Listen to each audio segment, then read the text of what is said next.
迎持续加入新闻大白话，我是主持人台伦。好，今天节目一开始，我们先来介绍特别来宾，耶鲁政治学博士郭正亮，大家平安。德州州立大学政治系副教授翁履中，你们好，大家好。好，前立委李胜峰，主持人好，大家好。好，我们首先要来看什么呢？当然就是国际上最关注的南韩总统尹锡悦哦，因为他已经遭到逮捕。其实他在这个拘留所这边一个晚上之后，现在呢，其实他应该是在遭到这个再次的讯问哦。好，我们先看到前一天，因为这个警方在凌晨4点多，这是当地南韩时间4点多，就已经层层的进入到了尹锡悦的官邸哦。所以我们现在看到有更多细节哦，包含出动的是1000名警察，动用钢丝钳还有梯子来越过。好，我们看到这个画面，就是他在官邸的入口处的钢丝网被警方剪断。好，接下来我们要带大家来看这个画面哦，可以看到就是调查人员利用了梯子爬过了巴士，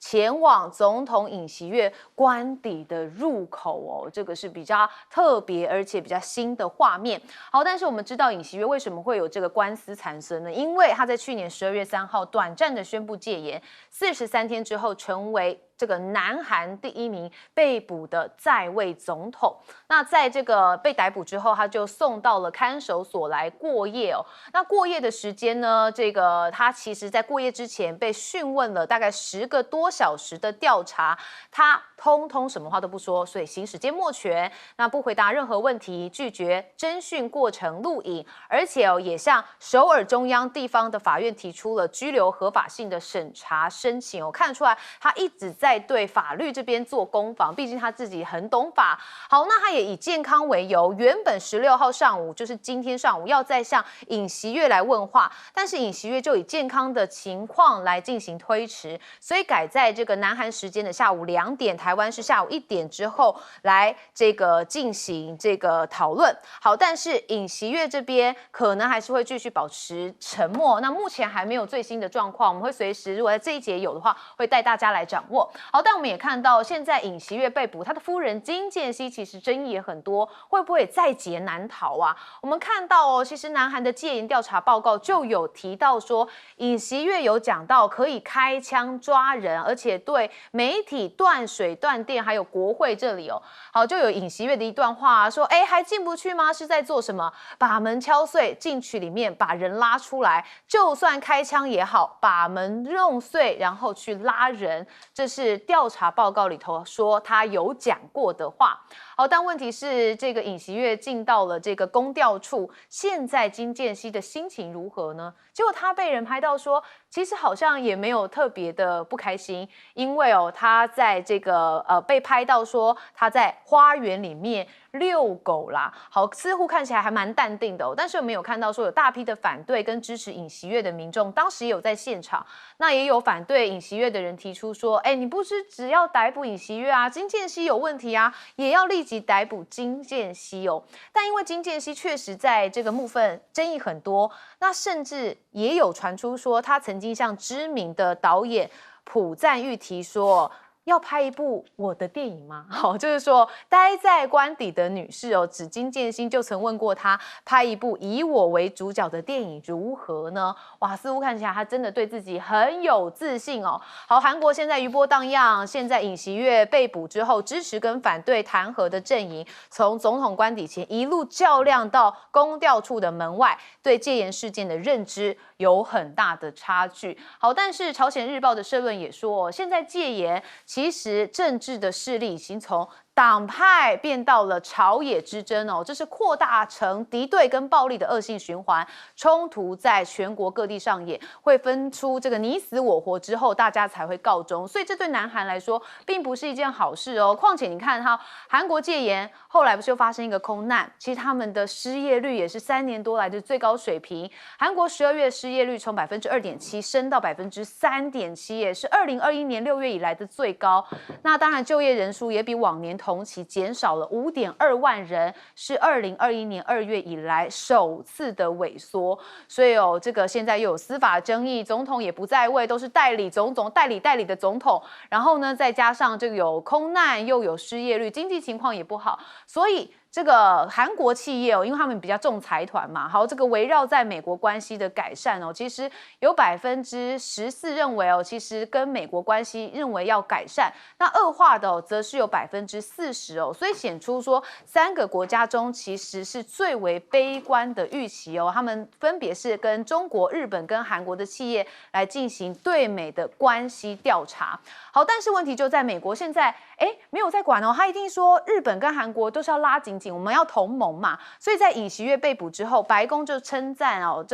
赞赏南韩有依据宪法来行事。那甚至美国同一天也重申对南韩人民的坚定支持，表示赞赏南韩依据宪法行事的作为。那当然，这个英国跟日本警戒岛屿也有军演启动，向他们防长会晤，重申印太承诺，以及英国的国防大臣希利也跟日本的防卫大臣来伦敦会面，那讨论强化双边的防卫的合作。那当然是要反制北韩的挑衅嘛，所以美日韩今年首度要举行空中联演 B1B 轰炸机也会出动所以你可以看到他们很努力的在强化3方的军事合作。好，我们首先要问亮哥，现在南韩的情势发展，哇，真的很乱。尹锡悦这个是国会通过的特别检察官对他做侦讯嘛，那依法侦讯只能够有48个小时那因为侦讯呢，特别检察官他手上一定有证据嘛。据我了解，他是有这么一大本，有200多页的问题要问他了他当然不回答因为你回答他的证据就越来越多所以他是检察总长出身所以他就行使缄默权。为什么呢？因为2天之后，48小时之后他就 free 了，他要去出席宪法法庭。因为现在是有2个同时在进行嘛，宪法法庭从14号开始那要连续开5庭，那尹锡悦说他会去那因为那个审判官是尹锡悦任命的大法官所以他去那边比较有把握啦。不是因为那个不是调查庭，那个是他要听你讲，然后他们要做证，要做审判就跟我们那个法院一样那特别检察官这边是要调查很多细节要跟你核实那个你空间比较少啦，就好像你面对北检跟面对北院一样那尹锡悦当然要去北院有点类似这样。那尹锡悦唯一最后一招就是他要在宪法法庭做一个演说嘛，那最后投票，只要有1个人没通过，他就没过。因为韩国有9个名额嘛，可是现任只有6个，那2/3一定要6个，要全票，所以他就在寄望了，只要有1票反对，他就过关。那当然，目前韩国真的很麻烦就是说，真的有人敢说弹劾没过那我看这个左翼的群众那个抗议的力道也会非常大了所以坦白讲，这是两难而且这是涉嫌内乱罪形成的戒严，而且有那么多证人都说，你根本就有黑名单干嘛干嘛的。其实有一些证词对尹锡悦蛮不利的啦，说他密谋什么的，之类的，或者是说你并没有经过合法的程序，那个做出戒严的决定嘛等等的所以我认为。这个我是用比较理性的角度分析了不过韩国这个国家有时候会出乎你的意料之外这个比较理性是弹劾应该会过了那接下来新任的总统可能会对尹锡悦进行特赦就因为涉嫌内乱罪很重的不是无期徒刑就死刑那很重的那韩国历史上对全斗焕也特赦所以我认为。特赦的空间还是存在了就说就到此为止了。那接下来就反正就改选总统嘛。你弹劾决策做出来之后，在2个月内要改选可是这个就很麻烦因为那个宪法法庭理论上他审完之后可以6个月内宣布，所以他如果拖久了那坦白说，川普上来这一波。韩国就没有办法在第一时间做有效的反应了，这其实对国家很伤因为大家都知道，川普那个前3个月政策一定一堆嘛，啊，那不管是日本啊、台湾啊，很多地方都一定会提出一些回应嘛。那你韩国就有点好像家里没大人这种感觉，现在有点真空的状态。所以有人就认为韩国今年的经济成长可能会跌破2%，因为你会受到连累了，那很多重大决定做不出来，啊，那可是这没有办法，因为程序在走嘛，除非这个宪法法庭在很短的时间做出判决，然后赶快改选，那产生新的领导啊，然后让政局可以迅速稳定下来，这样。对，南韩的这个对立实在是非常的重哦。这顺峰委员，这样子啊，这个问题啊，从几个角度来看，都很值得我们来思考啊。那首先呢，这宪法法庭是政治裁决，就是你这个总统能不能干得下去。公调处啊，这是法律裁决，对，说你有没有犯罪。那照道理讲，所有，因为他现在虽然是被弹劾，法律上他还是总统，只是不能行使职权而已。那么全世界大概所有的国家对总统都有免诉权，就是。可是这一次呢，为什么这个里面有争议的？因为这免诉权里面，人家说不是哦，你涉及内容外案，那么基本上免诉权是不包含内容外案。那他内容外案就是现在透露了很多的证据，说你那一天哪里是宣布戒严，你简直是搞政变嘛。他那个已经不是戒严，是我发布了戒严之后，然后我再宣布我的很多的做法，这才是戒严的做法。他不是，他是借着宣布戒严之名，把国会干掉。把要抓的人抓，甚至还有基本该变的人也要变掉啊！那这个东西已经不是一般的戒严，所以为什么会被起诉？可是呢，不是为什么会被调查？那现在这一个问题来，大家呢就来吵，这就是韩国将来势必分裂的原因啊！第一个会吵的事情，尹锡悦说，我宣布戒严是为了捍卫宪政体制，那现在呢说我们要抓你，也是为了要捍卫宪政体制。好，你们听了好像都很熟悉啊，跟台湾很多话都很熟悉啊。不是啊，都每一个人都有一个冠冕堂皇的。第二个就是宪法法庭现在呢6个法官，就是刚才大家所提的，一个不够，大概就过不了了。那这个问题可能跟整个社会的感觉是不太一样的。好了，所以够也好，不够也好，它势必是分裂的。然后呢，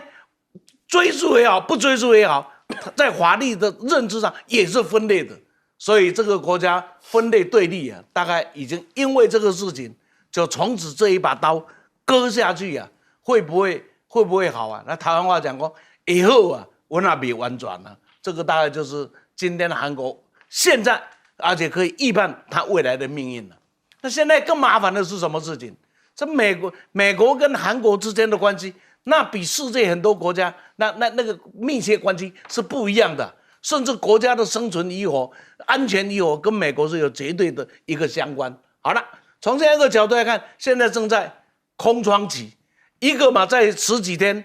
天以后就要换人了，那一个呢还在那里撑着，那这个怎么办呢？照道理讲，这是韩国最应该要解决的韩美之间的关系，可是现在的总统跟谁谈啊？他那个总统是代理平汪啊，这是代理代理，这不是代理平汪吗？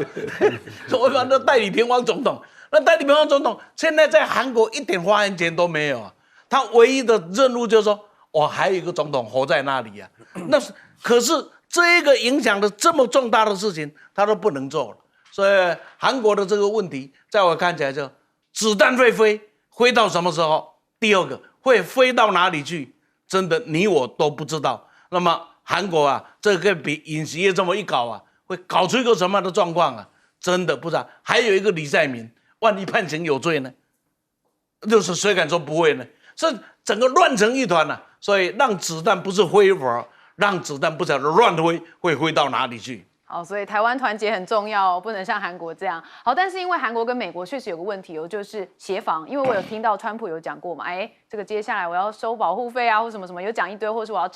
哇，这真的是让南韩很有状况。翁教授，南韩状况确实是非常多，尤其是这个尹锡悦的这个问题呢，其实两位老师都讲到了一个关键，这个关键就在于尹锡悦现在只能诉诸于所谓的政治解决，恐怕不管是用理性的或用法律战，事实上尹锡悦自己是法律人出身，大概也知道站不太住脚，他唯一的办法就是让南韩的社会继续对立，透过对立，尹锡悦才有可能至少在内部有一群人，也许30%，也许40%的保守派还会继续力挺他，也只有这样子才有可能造成两位老师刚刚也提到的，韩国的大法官里面呢，可能有1、2位动摇了，觉得外面有很大的保守派的势力在支撑尹锡悦，所以必须要给尹锡悦一些面子，这是尹锡悦唯一的期盼了。如果尹锡悦想要现在其实事实上尹锡悦也已经很难全身而退，因为在国内在内部的力量呢，支撑的力量很少，在外部呢，其实有很多人会说，哎呀，伊朗帽子是不是站在保守派的立场，好像有一些蛛丝马迹？美国其实是蛮支持尹锡悦的。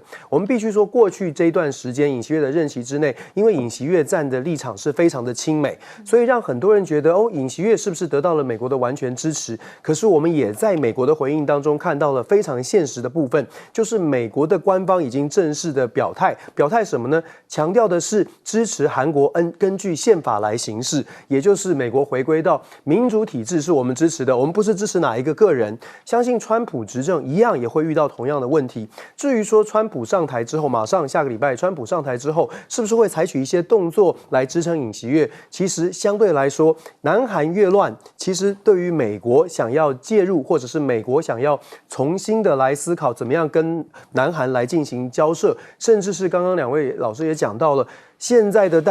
总统是代理平方啊，就是他自己也没有力量。在这样的情况之下，美国的川普其实很大的影响力来决定，你要不要得到我的支持？那你应该跟我更站在一起。他需不需要尹锡悦？他不需要尹锡悦啊。南韩的现在的任何一个未来想要长大位的政治人物，可能都必须在这个时候更加的跟美国靠近。所以我们说，尹锡悦事实上把南韩呢一个所谓的戒严令，让韩国的政治内部出现了混乱，同时对韩国的经济、对韩国的国际的地位，其实都带来很大的冲击。这也是刚刚一伦所说的，如果内部要混乱，就算是民主国家，恐怕呢，这基本上是自乱阵脚啊。虽然好像是有不同的意见，可是其实造成的冲击是非常大的。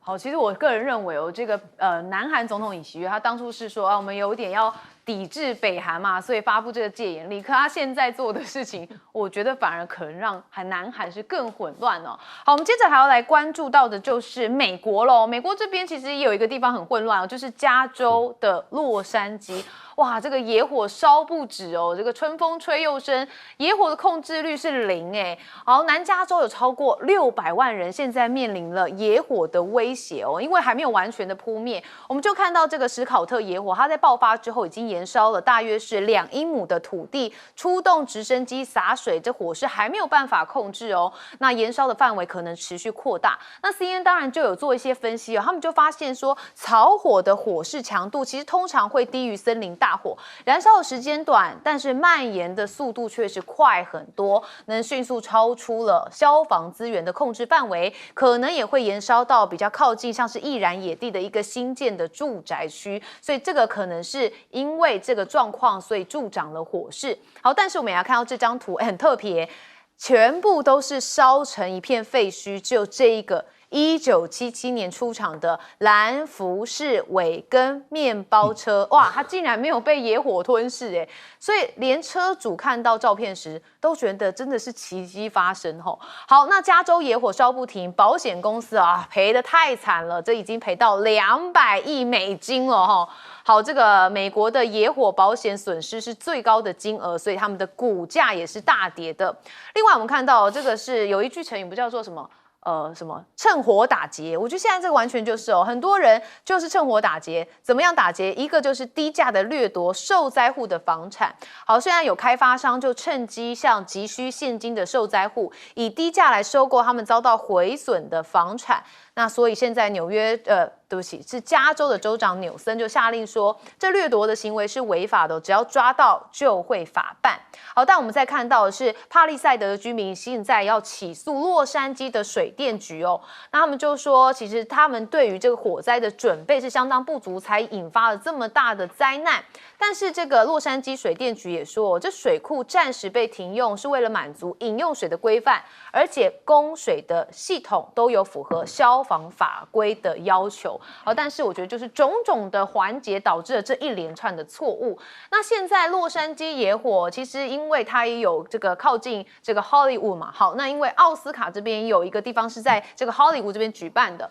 那奥斯卡是不是会被取消呢？一度有传出而且大家很震惊啊，97年史上头一次要被取消了吗？不过后来这个主办方就说不会取消，还是会在3月2号来举办颁奖典礼，希望到时候就已经完全是 OK 的状态。好，但问题是现在这个中方很低调对这件事情，因为就有 NBC 的记者问了中国大陆的外交部发言人郭家坤说，这个洛杉矶野火怎么看呢？好，他是说我们对罹难者哀悼，对伤者表示慰问。好，就是这样子了，句号。好，没有正面的回应，也没有进行什么样特别的说法。就有人认为说，这中国好像蛮低调的，但是他们自己的领事馆驻洛杉矶的领事馆就有提醒侨胞一定要做好应急准备，要有安全防范的意识，确保人身的安全。好，其他也不多做评论，但口嫌体正直吧，可能有一些这个做法是比较直接的像是他们央视就直播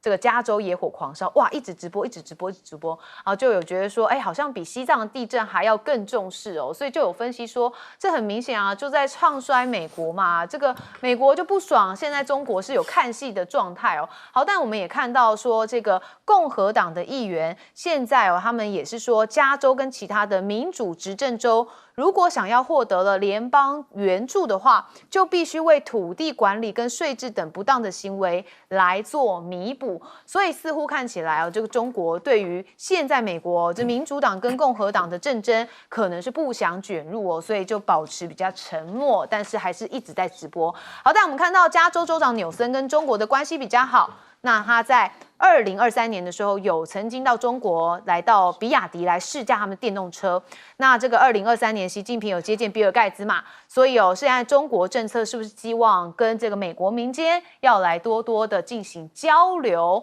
好，拜登哇，马上就要卸任了，1月20号就是川普的就职。他的演说讲到一句话，他说：“美国应该引领的是 AI， 不是看中国啦。”他说：“这个 AI 需要维护，必须确保 AI 是安全、值得信赖，应该由美国我们来引领 AI不是中国。”好，那中国大陆网友当然嘛，大家就是会在网络上看到，就觉得现在拜登只剩下一张嘴了只剩下嘴硬了，有种就别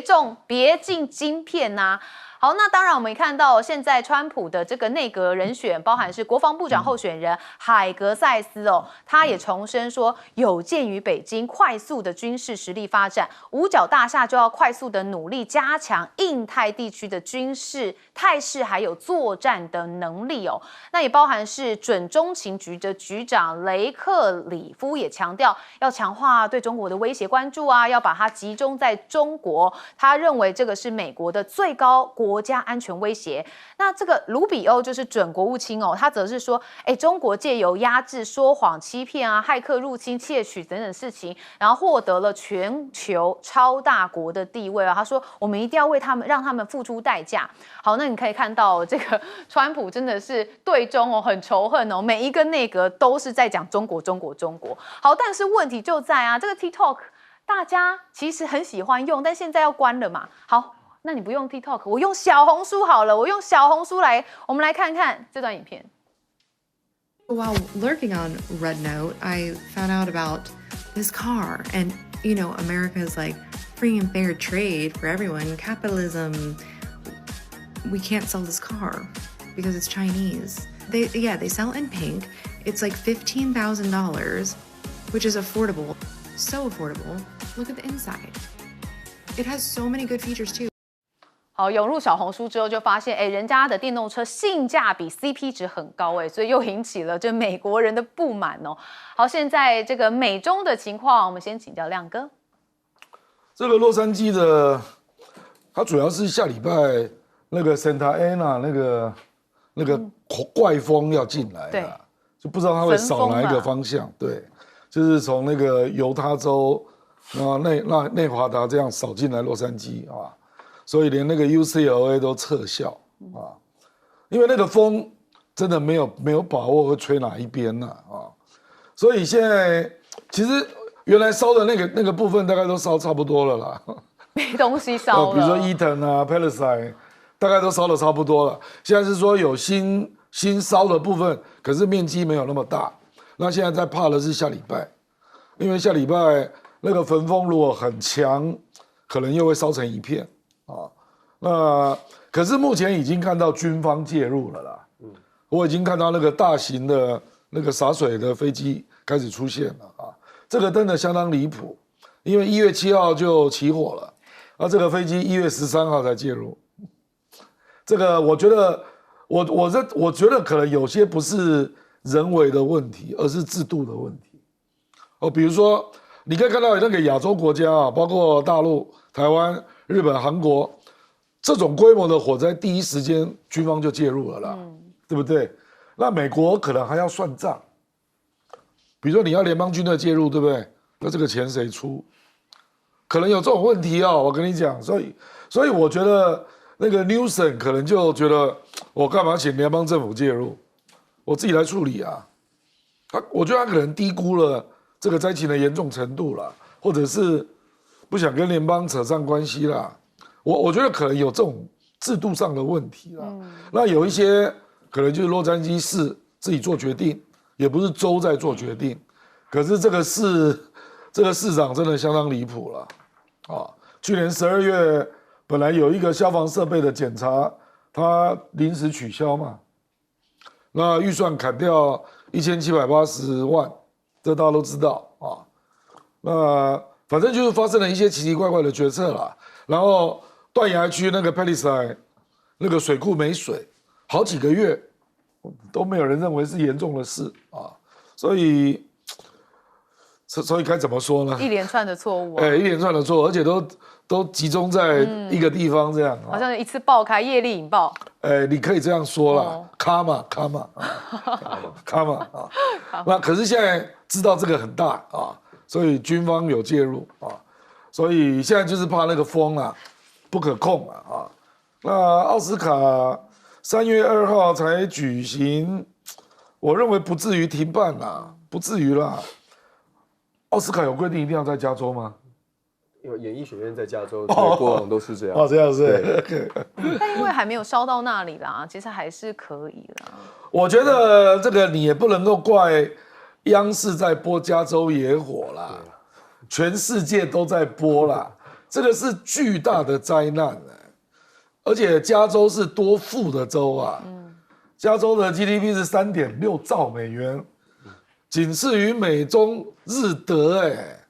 第5大有钱的，如果他独立的话，排名第5，把你搞成这样，而且各国移民都在加州啊，而且移民的人大概都是各国的中产或中上阶层啊，对不对？所以你当然会成为新闻，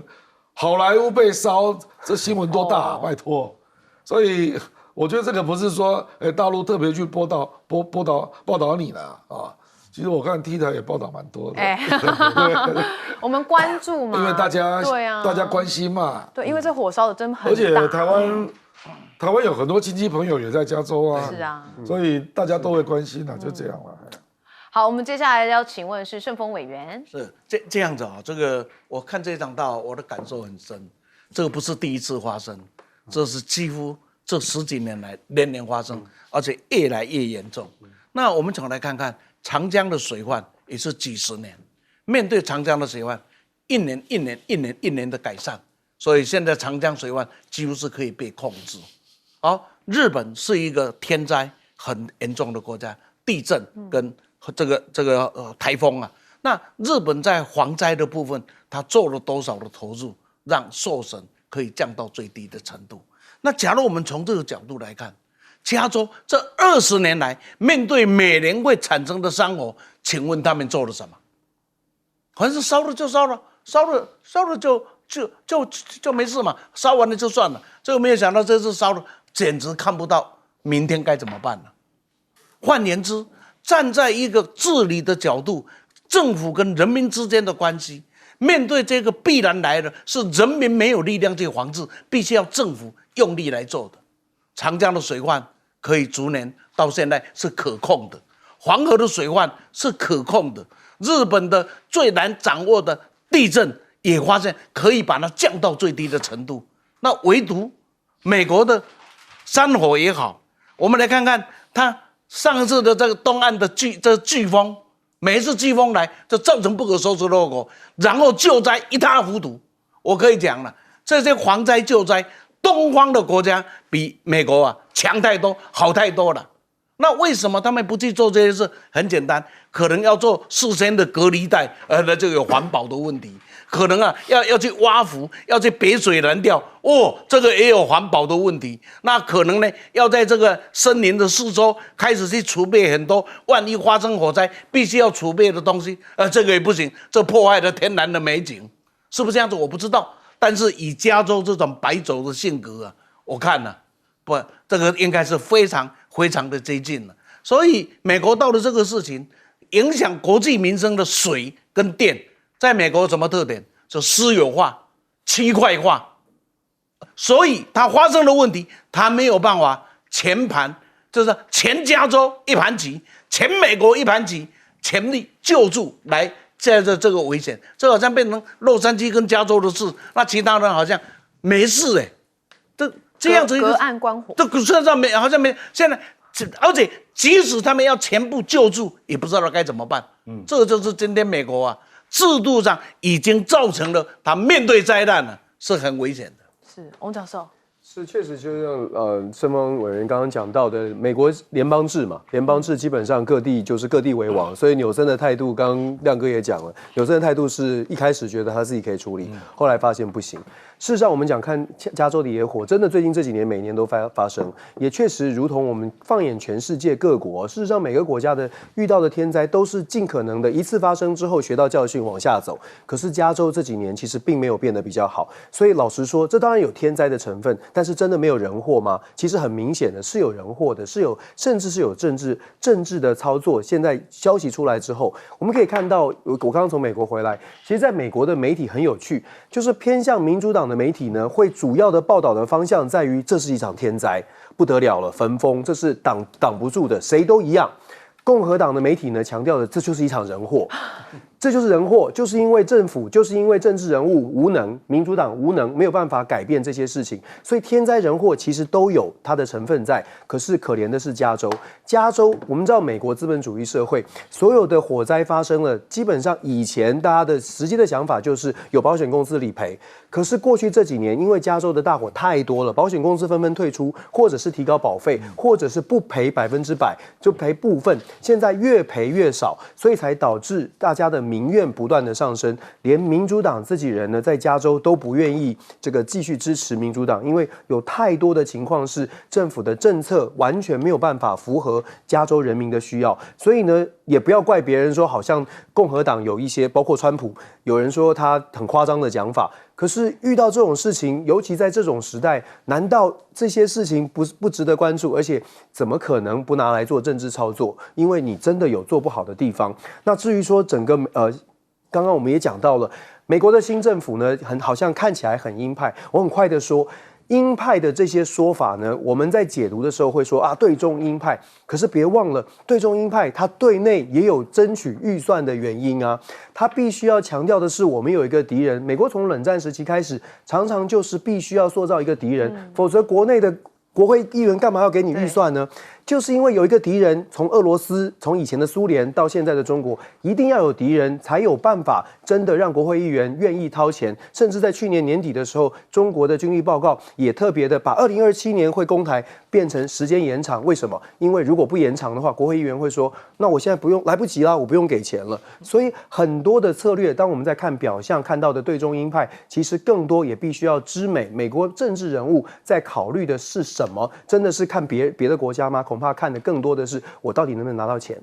好，钱也是一个关键哦。不过刚刚讲到民主党、共和党这个媒体的问题哦，因为加州州长纽森是民主党的，好，所以就会有这样的差别。好，我们接下来就要来讨论到，我觉得这是一个国际非常大的讯息哦，就是终于战争有和平曙光了，等了好久。以哈停战，川拜两个人都有话说。我们看到这个停战42天，现在以色列跟哈马斯达成了停火的协议哦，在多国介入的协商之后，初步达成了停火还有人质释放的协议，1月19号生效。那有分阶段哦，第一阶段是停火42天，那以国从加萨也要撤军，哈马斯也要释放33名的人质。好，以色列的总理纳坦雅胡跟拜登还有川普来通话，感谢他们促成协议方面的帮助。好，我们看到这个川普抢在拜登谈话之前，他先自己有讲哦，他说：“这个有关键的96小时哦，没有我当选，便没有这份协议哦。”急着邀功，他说：“如果他没有赢得美选，这个停火就不会达成。”好，但是这个拜登当然也有谈话嘛，他自己也要讲嘛，这毕竟在他任内发生的哦。那他讲完之后，记者就问他说。他要转头，就记者说：“这停火究竟是你还是川普的功劳？”他就回头笑一笑。好，我们来看这段影片。I can announce a ceasefire and a hostage deal has been reached between Israel and Hamas. Brooks, credit for this, Mr. President, you or Trump? Is that a joke? Oh, thank you.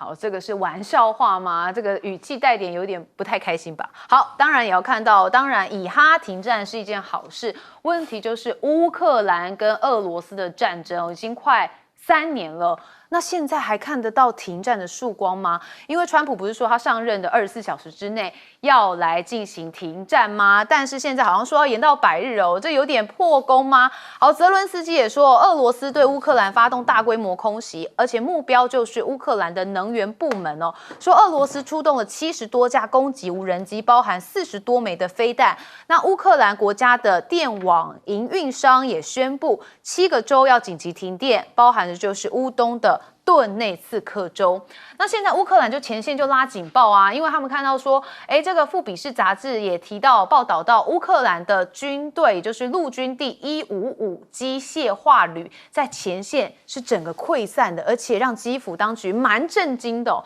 好，我们看到这旁边就是乌克兰第155机械化旅这个战车哦，那促使乌克兰领导阶层做重大的改革，所以未来他们新动员的兵力将优先补充现有的部队，而不是用来组建新旅。但现在乌克兰跟俄罗斯在阿联酋的斡旋之下，其实各自也向对方移交了25名的战俘，还是有一些交换的条件。但问题就是说，到底什么时候可以停战是大家比较关注的哦。那我们看到上次交换战俘是2024年的12月30号，是各自移交了150人，那现在是25名。好，那阻止乌克兰加入北约吗？但是我们看到彭博也有报道说，普京的强硬立场跟川普希望尽快结束的意愿是相违背的，也可能让俄罗斯在谈判桌上面获得更多的筹码哦。所以现在川普可能还在打电话给普京说，赶快谈一下。好，那立陶宛的前外长则是蛮挺的哦。他说，现在看起来，这个俄罗斯入侵乌克兰，也让世界进入到一个核子扩张的时代，所以未来就不会存在非核中立的这件事情。这似乎也是在讲说，未来的这个情势会变得更加的复杂。好，但我们也看到说，中国大陆在欧洲这部分有没有挺乌有一些状况。我们看到波兰总理他就说，我们将运用波兰在今年上半年轮值欧盟主席国的一个机会，要打破之前的一个僵局，帮助乌克兰快速的进入欧盟。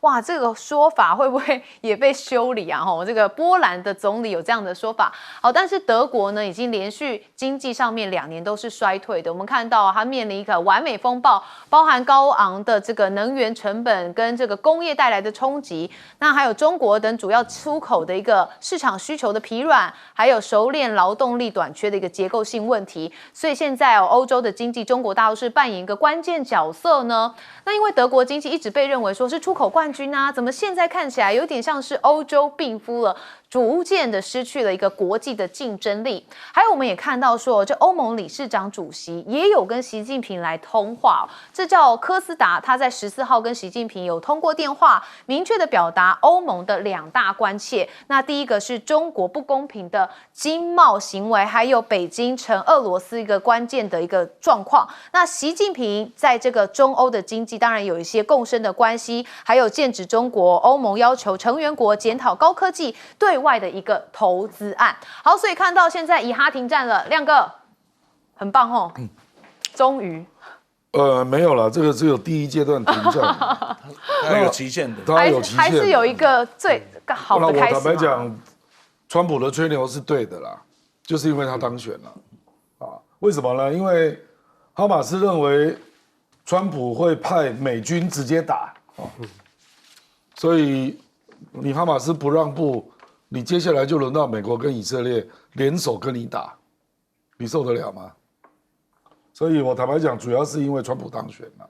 因为这个案子已经谈很久了，内容并没有变化啊。就说第一阶段，因为哈马斯手上大概还有100个人质嘛，那他就先放33个，那以色列就停多少天这样，可是哈马斯非常清楚嘛，如果人质全部都放完了，以色列就拼老命消灭你了，所以这个也是一个，就是。可是川普这个人就不管啊，他就到时候我就直接消灭你啊，所以我是觉得是因为川普当选，然后改变了哈马斯的计算逻辑啊，不然事实上提案没有改变啊。他觉得不可预测性比较高。当然啦，不，而且觉得他真的会干。我就觉得川普这个人是真的会出兵，那拜登是假的，就拜登是假货了。拜登实际上同样的条件已经讲很久了，也支持以色列啊。都没有结果啊，那为什么川普一上来，大家就开始动了？因为觉得大家都觉得他是玩真的啦啊。那接下来当然就是俄乌战争啦啊。俄乌战争，川普就没有那么大的力量说要逼俄罗斯低头了，因为俄罗斯毕竟也是大国啊，所以我认为俄罗斯现在有两种想法啦。因为川普本来吹牛嘛，说1天就解决了。那现在加2个0啊，现在变100天啊。那我看接下来变成6个月了。我跟你讲啊，俄罗斯他当然有想到这一个，所以我认为俄罗斯接下来就是会做2种事啊。第一个就是我摧毁你的能源，因为至少到2月乌克兰都很冷嘛。那这个简单讲叫做官逼民反嘛。你乌克兰的人民受得了吗？你们要不要起来，要泽连斯基下台造反，派一个人来跟我谈？这个是第一招啦。坦白讲，这个受难的都是乌克兰老百姓啊，可是他就这个就是战争嘛啊。那第二个就是我们担心更严重的，就是他会不会直接打基辅了？哇，就是反正谈判也没进度嘛，我就逼你投降啊，而且我认为，那个涅伯河以东的乌东的大城市，包括涅伯城，那排名第4嘛，还有哈尔科夫，我认为俄罗斯都会处理。比如说哈尔科夫事实上是讲俄语的啊，那我认为他就可以给你搞里应外合的北平模式啊，我就围住你嘛，然后看你要不要投降啊，因为哈尔科夫俄罗斯不想硬打了，因为那个是一个工业教育的大城，这样子我看会惹很大的怨恨啊，而且都是讲俄语的，所以我觉得接下来可能就是他会用不同的策略，然后把哈尔科夫、还有涅伯城、还有基辅做不同程度的处理。除非这个就是川普施压泽连斯基，你赶快给我上谈判桌，不然我现在看不到妥协的方案了。对，确实，因为像我们现在看到嘛，这个川普反而上任之后，有可能是加速了这个普京可能对乌克兰的一些投降啊，请他上谈判桌的一些状况的一个需求。好，我们休息一下，赶快再持续的带大家来掌握国际的最新情势发展。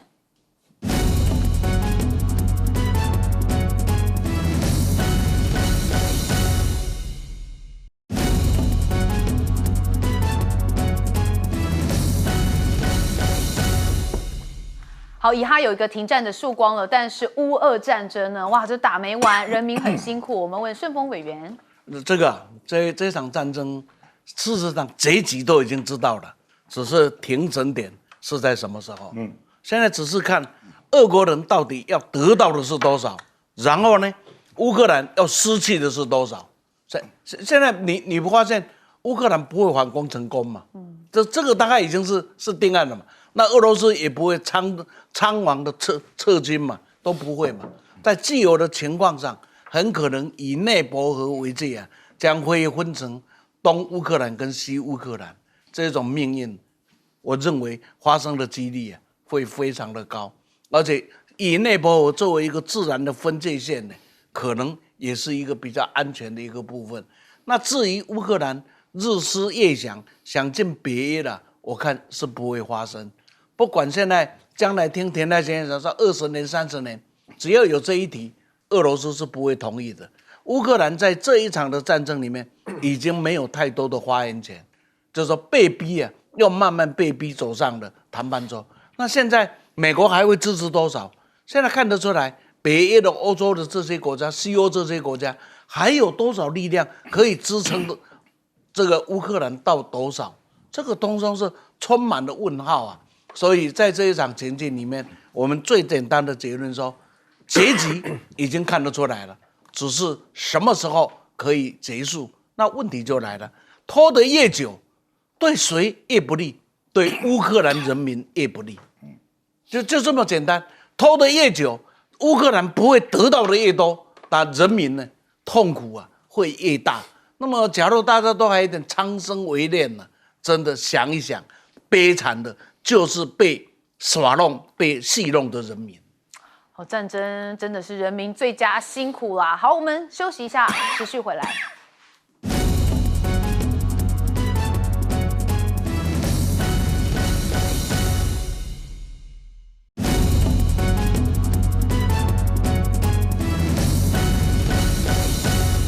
好，最后来谈谈拜登吧。拜登刚刚就转头说这是玩笑话嘛，看起来觉得他自己就是一个功臣啊。好，我们问翁教授。虽然是在拜登最后的任期之前呢达成这个协议，那拜登总统也觉得他自己的功劳最大。问题是我们很现实的，从纳坦雅胡的官方声明可以看得出来，看起来对拜登不是很友善。因为纳坦雅胡的声明里面，先感谢的是川普，先感谢总统当选人川普，然后在长长的声明的最后结尾的时候说 ，Also 我们也要感谢拜登。所以其实这是非常现实的，就是拜登总统虽然觉得自己功劳很大，一直都在努力，可是就像刚刚亮哥也讲到了，如果说不是因为川普当选，其实有很多的变数在盘算的过程当中，可能不会朝这个方向走。尤其我们看哈马斯最后接受一个卡关的关键，在拜登时期，他们不愿意放手，可是知道川普当选之后，他们愿意接受。接受什么？接受他的条约里面讲到，如果说以色列如果觉得不满意的时候，以色列可以重启用武力来继续重新开始战争。之前哈马斯是打死不愿意接受的，觉得如果主导权、重启战争的权利在你手上，那就不算是一个停火协议。可是同样的条文，现在他接受了，所以才有今天的停火协议。那我们就说，功劳到底是属于谁的？其实这就是我们说的拜登的时期，过去在外交的政策上面，包括我们在台湾，很多人都说好像有很多运筹帷幄，可是其实相对来说，真的是说的很多，但是能够落实，包括各国看都很难落实。